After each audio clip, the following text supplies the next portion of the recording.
नमस्कार। आज हम योग गुरु सीरीज में बहुत ही सुंदर योग के कह सकते हैं योग जेम्स को हम ढूंढ के लाए हैं।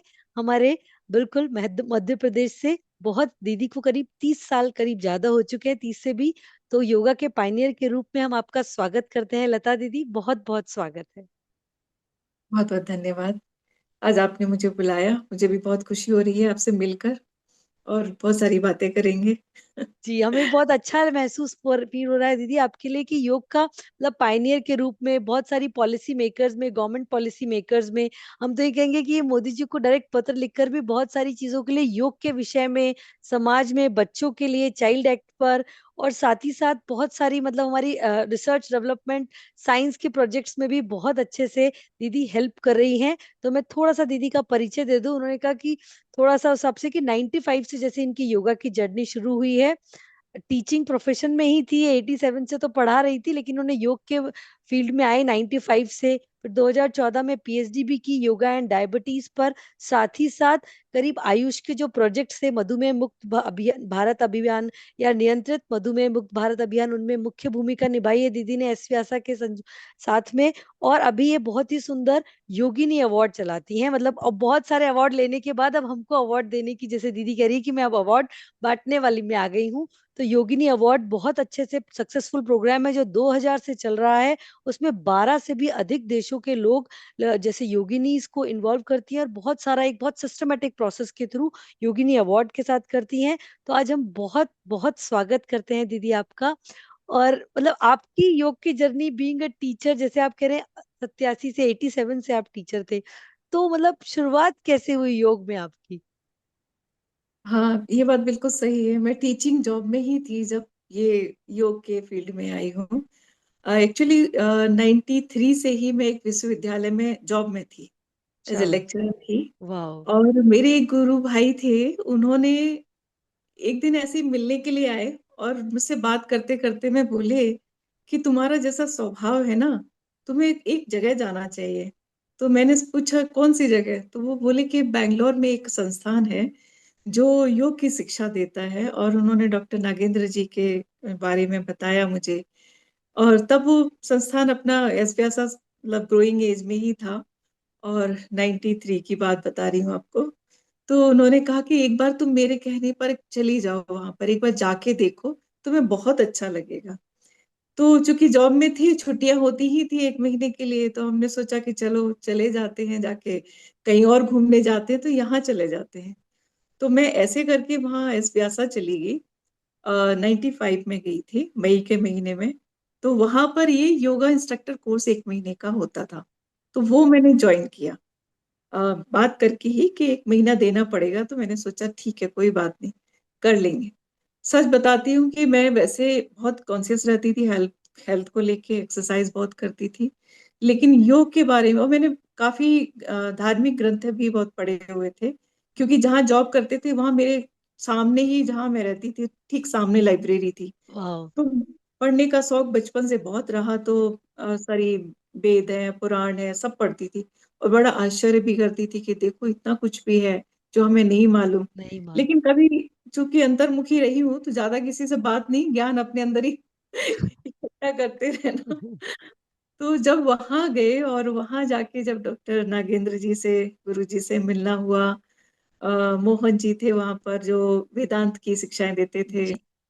तो काफी वहाँ जो टीचर्स थे, सुभद्रा दी है, प्रोफेसर स्वामी जी, इतना अच्छा। जब ज्ञान लेना जब वहां से शुरू किया, तो मुझे लगा कि हम तो अपना जीवन व्यर्थ ही गवा रहे हैं।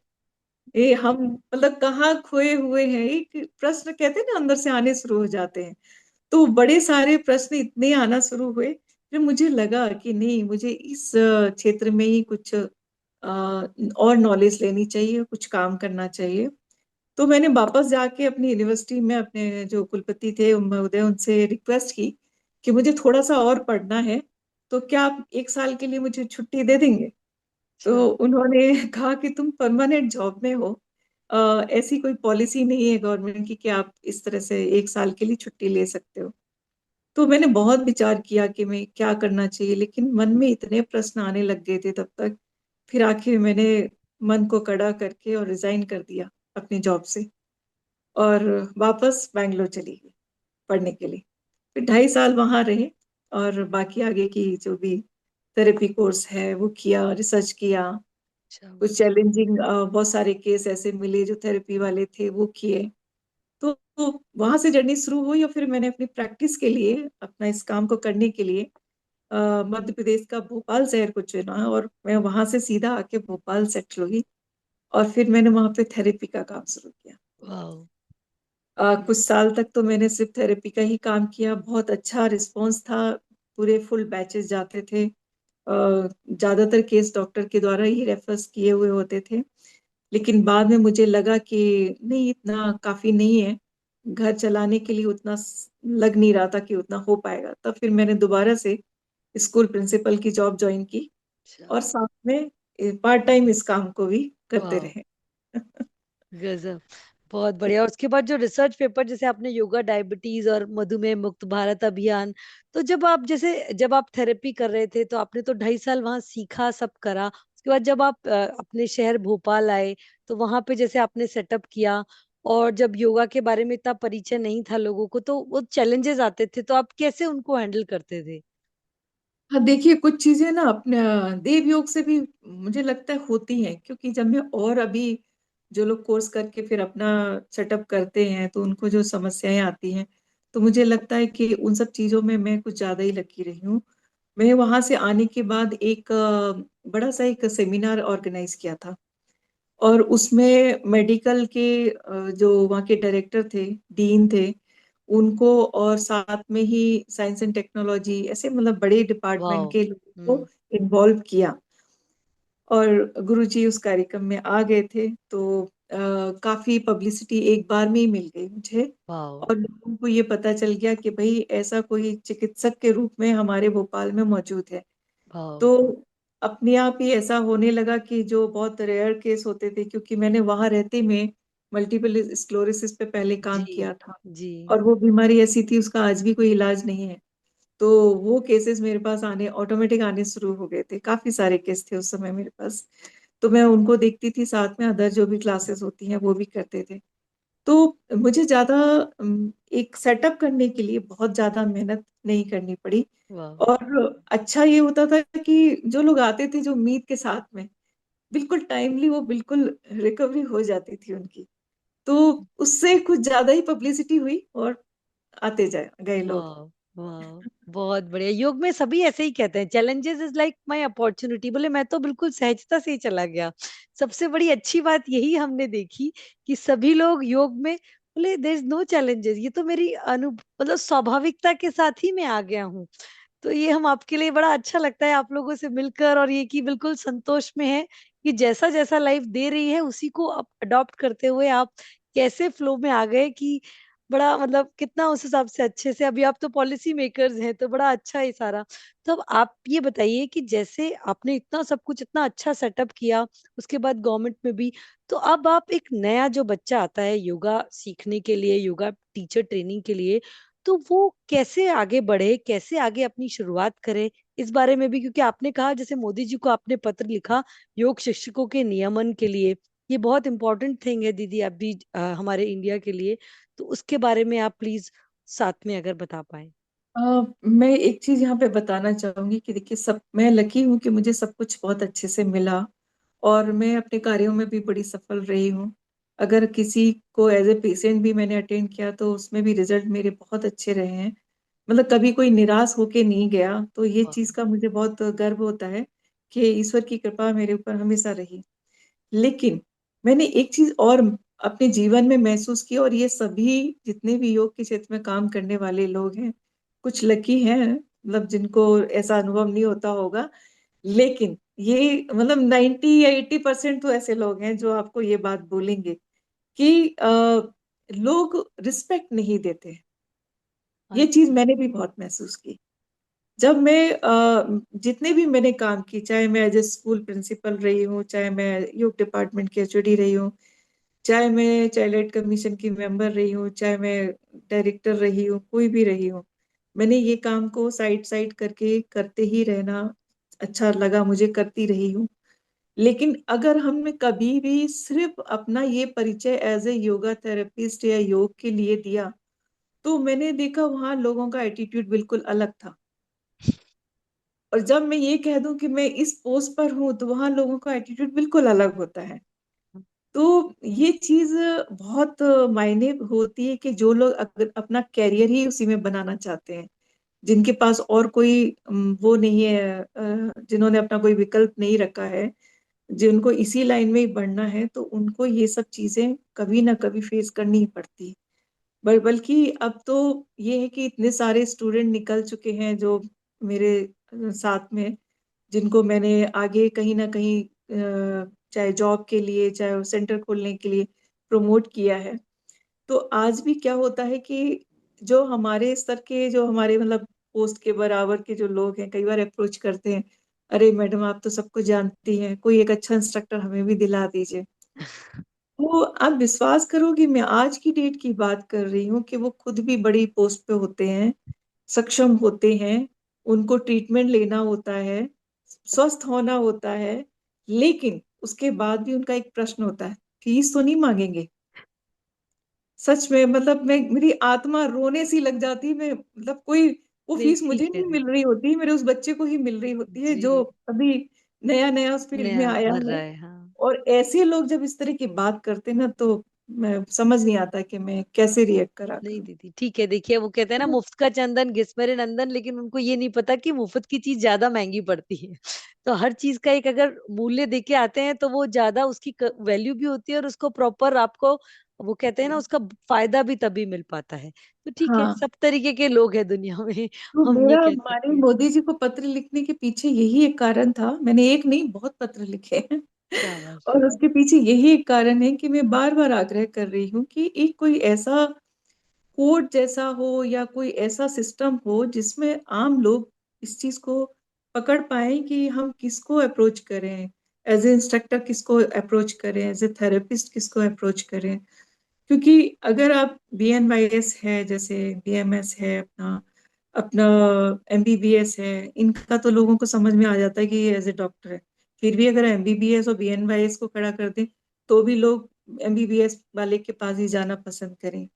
तो कहने का मतलब कोई ऐसी हमारी उसको चेन में डाल के लोगों के सामने रखना चाहिए कि जिससे लोग आसानी से अ, अपनी रिक्वायरमेंट के हिसाब से अप्रोच कर पाए और उतना रिस्पेक्ट दे पाए। क्योंकि हो ये रहा है कि लोगों में ये जानकारी ना होने के कारण एक एक महीने का कोर्स करने के बाद भी वो योगाचार्य योग गुरु कहलाने लगता है।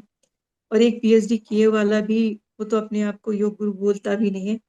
तो दोनों के ज्ञान में बहुत फर्क है, और दोनों की साधना में भी बहुत फर्क है। आज आप देखिए, योगा इंस्ट्रक्टर कोर्स किए हुए कितने बच्चे ऐसे मिलेंगे आपको, जिनको गीता का मूल ज्ञान नहीं है, अष्टांग योग का मूल ज्ञान नहीं है।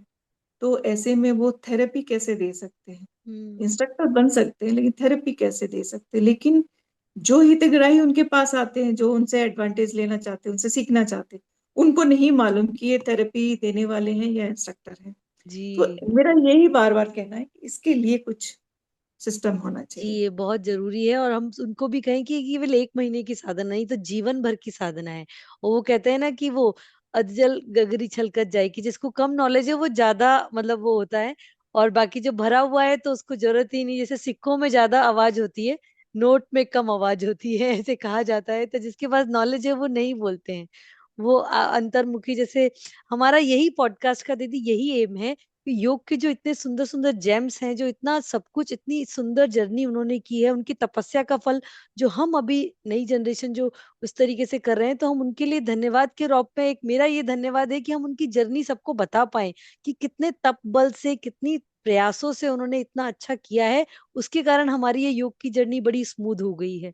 तो यही हमारा भी प्रयास है, आप लोगों को मिलवाने का, सभी लोगों से, कि आप लोगों की तपस्या का फल अब हम लोग इस तरीके से आनंद ले रहे हैं। तो यही हम आपका हमेशा मतलब धन्यवाद है, और हमेशा आपके लिए मतलब ग्रेटिट्यूड है कि आपके कारण हम ये सब संभव कर पा रहे हैं। तो इसीलिए आप जो समाज को इतना अच्छा चीजें दे रही हैं, इतनी सारी चीजें, तो उसके बारे में अगर आप बताना चाहें कि कैसे और अच्छा एक बेटर योगा की कम्युनिटी बना पाए, उस बारे में आप कुछ अगर बताना चाहें तो प्लीज। हाँ, मैं योगिनी अवार्ड के बारे में आपने पूछा था, मैं उसके जी बारे में थोड़ा सा प्लीज। बताना हाँ। चाहूंगी कि जैसे मेरी भी एक लंबी जर्नी इसमें योग के क्षेत्र में हो गई बहुत। है। हाँ। हाँ, मैंने फुल टाइम देके इस काम को नहीं किया, ये बात सही है, क्योंकि मेरे पास और जिम्मेदारियां रही। लेकिन इसने मेरे जीवन को बहुत परिवर्तित किया। ये अनुभव मेरा अपना है कि जो एक सामान्य व्यक्ति होता है उसका जीवन कैसा होता है, और जो योग में व्यक्ति होता है उसका जीवन कैसा होता है, ये मैंने अपने जीवन में देखा। तो इस योग की साधना ने मुझे खुद में ऐसा बनाया कि मुझे लगता है कि मैं सब काम बहुत अच्छे से कर लेती हूँ या कर जी पाती हूँ। जी जी। और महिलाएं क्या होती है कि बहुत मैंने इस चीज के भी अनुभव किए कि बहुत अपना योगदान देने के बाद भी वो कुछ कहती नहीं है, बताती भी नहीं है कि मैंने कुछ किया है। तो जब योग का भी मैंने देखा कि पूरे विश्व में उसका बड़ा परचम फहरा रहा है, और माननीय मोदी जी ने उसको एक इंडस्ट्री में भी घोषित कर दिया, बड़े सारे एसोसिएशन और फेडरेशन बन गए। लेकिन महिलाओं का कहीं योगदान ज्यादा उस स्तर पे दिखाई नहीं दिया, जबकि योगदान सबसे ज्यादा उन्हीं का है। मैंने अपना एक मेरा रिसर्च था जिसमें मैंने ये पाया कि अगर हम प्रोफेशनली अगर बात करते हैं, अपने भारत की ही बात करते हैं, तो हमारा समाज और हमारा परिवार जो है, अगर महिलाओं को कहीं काम करने की अनुमति देता है तो सबसे पहले उन्होंने टीचिंग जॉब के लिए परमिशन दी। हम्म। परिवार कभी इस चीज के लिए ऑब्जेक्शन नहीं लेता है कि भैया आप टीचिंग जॉब नहीं कर सकते, हम्म। बाकी के लिए ले लेते हैं। सेकेंडली जब बात आई तो नर्सिंग के लिए परमिशन हुई कि नर्स बन सकते हो, मतलब टीचिंग, फिर उसके बाद नर्स। जी। अब जो थर्ड जो लाइन आई है वो योग की है। महिलाएं सबसे ज्यादा अगर काम कर रही हैं तो योग के क्षेत्र में काम कर रही हैं। मुकाबला अगर हम देखें तो पुरुष से भी ज्यादा उनका है। पर उनकी कहीं पहचान नहीं, उनका कोई नाम नहीं, और वो करती रहती है, उन्हें उस बात से लेना ही देना नहीं कि कोई उनको पहचान दिलाए। तो फिर मुझे ऐसा लगा कि इनकी साधना को भी कहीं लोगों को समाज के बीच में लाना चाहिए। वाह। तो ये विचार करके ही मैंने इस प्रोग्राम को पूरा डिजाइन किया, योगिनी अवार्ड को, और इसको 5 अलग अलग कैटेगरी भी डिसाइड की कि जिसमें जिन्होंने पूरी लाइफ दे दी है तो उनको लाइफ टाइम अचीवमेंट अवार्ड होना चाहिए। जिन्होंने रिसर्च में काम अच्छा किया हुआ है, समाज के लिए कुछ नई पॉलिसी कुछ दे रही हैं, तो उनका एक अलग अवार्ड होना चाहिए। जो प्रैक्टिस करती हैं बाकी चीजों में उनका कोई वो नहीं है, तो वो साधना वाली है, उनका एक अवार्ड अलग होना चाहिए। वाह। और जिनका खुद का संस्थान है, वो ऑनर है, वो खुद चला रही हैं, उनका एक होना चाहिए। और जो इन सब से परे कुछ ऐसी भी महिलाएं मैंने देखी जो प्रत्यक्ष तो कुछ भी नहीं करती, वो योगिनी भी नहीं है, उनका संस्थान भी नहीं, कुछ भी नहीं, लेकिन योग के नाम पे सबसे पहले प्रमोट करने के लिए, उनको सपोर्ट करने के लिए वो खड़ी हो जाती है। तो ऐसा ऐसे मैंने 5 अलग अलग कैटेगरी बनाई वाह। कि ब्यूटीफुल। जिसमें हम उनको चिन्हित करके और उनको सभी को। अवार्ड देना शुरू करेंगे। This is so beautiful. बहुत तो ही अच्छा आपने कैटेगरी वाइज भी बड़ा अच्छा आपने बना कैटेगरीज की है। हाँ, तो ये बहुत अच्छा है कि लोगों को, क्योंकि प्रोत्साहन मिलने से लोग और आगे बढ़ते हैं और उन्हें मोटिवेशन मिलता है। ऐसे लगता है ना कि आपने कुछ खाना बनाया और किसी ने बड़ाई कर दी तो हाँ अब ठीक है। तो यही जैसे आप इस तरीके से जो कर रहे हैं, ये बहुत ही अच्छा प्रोत्साहन का काम है कि लोगों को और कम्युनिटी को और बेटर मिल रहा है, जैसे योगिनी अवार्ड के थ्रू। और साथ ही साथ आप जो इतनी सारी पॉलिसीज बना रहे हैं, तो ये तो बहुत ही अच्छा काम है। तो आप इस लोगों से भी, जो नई जनरेशन आ रही है योग की, उससे भी क्या एक्सपेक्ट करते हैं आपकी तरह से? उनको क्या सजेशन है कि वो आगे और कैसे आगे बढ़ सकते हैं योग के फील्ड में, in authentic manner, not in a fancy manner, कि आप ऑथेंटिक, क्योंकि आपको ही पता है दीदी लॉन्ग टर्म जर्नी है योगा की। 1 महीने, 1 साल, पूरे जीवन की जर्नी है। तो इस बारे में आपके मुंह से सुनना ये बहुत हमारे लिए बहुत प्रेशियस होगा। अभी जो नई जनरेशन आ रही है, जो नए बच्चे भी आ रहे हैं, वो बहुत ही हार्ड वर्क करे एक तो, और बिल्कुल एकदम अपने लक्ष्य के ऊपर एकदम लक्ष्य लेके ही चल रहे हैं। ये चीज मैंने देखी है, और उन्होंने अभी मॉडर्न टेक्नोलॉजी को भी बहुत अच्छे से यूज करते हुए और उस काम को कर रहे हैं। मैं उनके कामों से बहुत खुश हूँ। मैंने ये भी देखा कि जो अदर जो प्रोफेशन है, चाहे वो इंजीनियरिंग हो या कोई और फील्ड हो, ऐसी फील्ड से भी लोग अपना पूरा जॉब करियर खत्म करके फिर योग में कोर्सेज करके और उसके बाद उस काम को आगे बढ़ा रहे हैं। तो ये बहुत मतलब आने वाले भारत के भविष्य के लिए बहुत अच्छा संदेश है। ये मैंने देखा कि अगर यूथ का अगर डाइवर्शन उधर हो रहा है, अध्यात्म की ओर जा रहे हैं, स्वास्थ्य को देखने के लिए वो बहुत ज्यादा ध्यान दे रहे हैं, तो ये बहुत अच्छी बात है।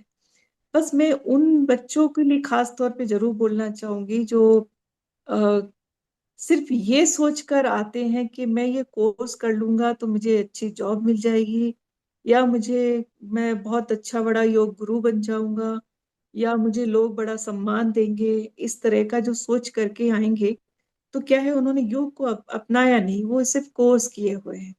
तो मैं ऐसे बच्चों को जरूर कहूंगी कि पहले आप अच्छे से समझें इस विधा को, सीखें। क्योंकि मेरा अपना खुद का इतने लंबा समय हो गया, उसके बाद जी। भी आज मुझे ऐसा लगता है कि मुझे कुछ नहीं आता। मैं आज जो नए बच्चे हैं उनको देखती हूँ तो मैं मुझे लगता है कि इनको इतना कुछ आता है, मुझे नहीं आता। और जो तब रिसर्च हो रही है उनको देखती हूँ तब भी मुझे ऐसा लगता है कि ये तो मैंने सीखा ही नहीं, ये तो मुझे पता ही नहीं। तो मतलब आज मैं भी अपने आप को ऐसा समझती हूँ कि मुझे कुछ नहीं आता। तो आप 1 महीने का कोर्स करके कैसे योगाचार्य बन सकते हैं? तो थोड़ा सा संयम रखें। योग के जो यम नियम है उनका ठीक से पालन अगर अपने जीवन में करेंगे, वो अष्टांग योग तो बाद में चला गया, यम नियम तो कोई भी विद्यार्थी आज के समय उपयोग में नहीं ला रहा है। तो पहली सीढ़ी अगर आप स्किप करके आगे जाओगे तो इसमें सफलता नहीं मिलेगी। क्योंकि जी। जो आपसे लाभ लेने के लिए आपके सामने आ रहे हैं, उनकी नॉलेज भी कोई कम नहीं होती है, वो भी जी। बहुत अच्छे से देखते हैं। तो सफलता फिर मिलती नहीं है। तो मेरा उनको यही कहना है कि अगर इस फील्ड में है तो थोड़ा सा अच्छे से उसका अध्ययन करें, समझें और संयम रखें, तो रास्ता अच्छा होगा। बहुत ही सुंदर। बिल्कुल आपने ये बहुत सही कहा कि जो संयम और ये जो साधना है ये पेशेंस वाली साधना है। हाँ, ये जो मनी मेकिंग बिजनेस नहीं है। योग एक साधना, संयम और धैर्य का वाली बात है। तो बड़ा अच्छा लग रहा है आपसे बात करके। और अभी हम पॉडकास्ट के जैसे इसमें आ गए हैं, तो आप कुछ और ऐसा कुछ गोल्डन वर्ड जैसे आप कुछ कह पाए, ताकि सभी के लिए योग एक बहुत इंपॉर्टेंट है, लाइफ की जर्नी है। इतना सब आपने योग के माध्यम से, आपका एडमिन से, आपके प्रशासनिक कार्यों से जो योग के माध्यम से हमको लाभ मिले हैं, उसके माध्यम से आप कुछ कहना चाहें तो प्लीज। बड़ा अच्छा लग रहा है।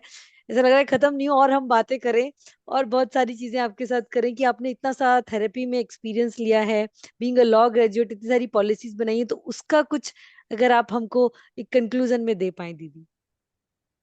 देखिए, मेरा भाव तो ये रहता है, चाहे वो कोई भी फील्ड हो, लॉ हो या अपने सरकार की कोई योजनाएं हो, या मेरा अपना योग का क्षेत्र हो, किसी में भी हो, मेरे सामने जो भी काम आता है मैं पूरे तन्मय होकर उसको करती हूँ। और ये मैंने योग से ही सीखा है कि जब तक आप उसके लक्ष्य तक ना पहुंचे, उसे छोड़ना नहीं चाहिए। और इसी तरह जब कोई ट्रीटमेंट के लिए आते हैं, अगर वो स्वास्थ्य है उनको ठीक करना है, ये भाव लेकर आते हैं, तो मेरी भी पता नहीं, वो जो कहते हैं ना वातावरण, जो चेतना होती है, वो पूरी उस दिशा में लग जाती है कि ये व्यक्ति अच्छा हो जाना चाहिए। तो शायद उसके कारण परिणाम भी आते हैं। तो मैं इसमें क्या बोलूं, मेरा सबसे ज्यादा जो एक बहुत झुकाव जो है वो महिलाओं के प्रति बहुत ज्यादा है। मुझे ऐसा लगता है कि उनको ज्यादा सहयोग देने की, सपोर्ट देने की जरूरत है। और इसीलिए मैंने अभी एक चीज नई और की है कि मध्य प्रदेश में हमारा महेश्वर एक छोटी सी जी। जगह है, जी। जी देवी आप बता अहिल्या रहे। देवी जी की नगरी है। और ये उनका 300वां वर्ष पूरा हो रहा है, 30 शताब्दी वर्ष चल रहा है। वो खुद भी अपने आप में बहुत महान योगिनी थी। आपने अगर उनकी जीवनी जी। पढ़ी होगी जी। तो आप जी। समझ सकेंगे उनको। तो मैंने अभी रिक्वेस्ट की है माननीय मुख्यमंत्री जी से भी, प्रधानमंत्री जी से भी, कि महेश्वर को भी योग नगरी में, ये नहीं कहती योगिनी नगरी घोषित कर दीजिए, योग नगरी घोषित कर दीजिए। एक ही बात है दीदी, योग योग ही नहीं है तो जी। योग से जुड़ाव होना चाहिए सब चीजों का। हाँ। इसीलिए और तो ये ये आपने आप बहुत विश्वास सुंदर बात नहीं कही। करेंगे, लोगों ने इस बार का हमारा योगनी अवार्ड काशी में हो रहा है, लोगों ने पूछा कि वहां जाके करने की क्या आवश्यकता थी। तो मेरा उसके पीछे भी, मैंने अभी तक किसी को बताया नहीं, मेरे पीछे यही था कि वो वहां गई थी, उन्होंने उसको पुनर्स्थापित किया था, काशी विश्वनाथ जी को।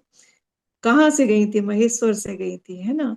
तो उनका बड़ा महत्वपूर्ण रोल है और ये उनका ही वर्ष चल रहा है। और अब मैं वहां से आके ही महेश्वर में कार्यक्रम करना चाहती हूँ, बहुत सब बढ़िया। महिलाओं को एकत्रित करके।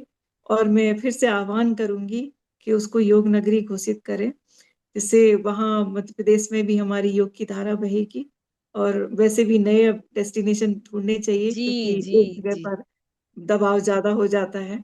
और गंगा जी हैं, जैसे हमारी नर्मदा जी भी हैं, तो वहां पर भी अगर ऐसी अगर सभी लोगों को अपॉर्चुनिटी मिलेगी, बहुत बढ़िया। तो मेरे लिए भी ये सौभाग्य की बात है क्योंकि मैं मध्य प्रदेश में रहती हूँ। नहीं नहीं, आपकी तपस्या है दीदी, आप लोग इतना सब कुछ कर रहे हैं और योग के माध्यम से योग नगरी। और बिल्कुल सही कहा आपने। मतलब it doesn't matter male female, ये सबसे बड़ी बात है कि हम योग को एक ऑथेंटिक वे में, एक बहुत ही अच्छे से सहजता से जो आप ले जाते हैं, और इतनी सहजता से आप चीजों को कर रहे हैं कि अच्छा ये मैंने ये कर दिया, मतलब ये तो बहुत ही बड़ा काम है, आपने इतनी सहजता से बोल दिया। तो यही वाली बात है कि जो आप लोगों की तपस्या है वो इसी तरीके से आप लोग कर रहे हैं, और बड़ा अच्छा लग रहा है। उसके लिए हम ब्लेस्ड हैं कि हम भी योग के फील्ड में आप लोगों से जुड़े हैं, और इतने अच्छे काम के मतलब उससे हमको जुड़ने का मौका मिल रहा है। तो थैंक यू सो मच दीदी, हमारे साथ बात करने के लिए बहुत ही अच्छा लग रहा है। हमारे व्यूवर से भी रिक्वेस्ट है, कोई भी आपके क्वेश्चंस हो दीदी से, और भी जैसे पॉलिसी मेकर हैं दीदी, और भी आपके कोई सजेशन हो तो आप हमें बता सकते हैं कमेंट बॉक्स में। मैं दीदी का भी साथ में कनेक्शन जो है सोशल मीडिया के कुछ होंगे तो वो भी हम आपके साथ शेयर कर देंगे। थैंक यू सो मच दीदी। थैंक यू मोनिका जी, बहुत बहुत आपका भी धन्यवाद। आज हमने कुछ अच्छी दिल की बात कर पाई। Thank you. Thank you so much.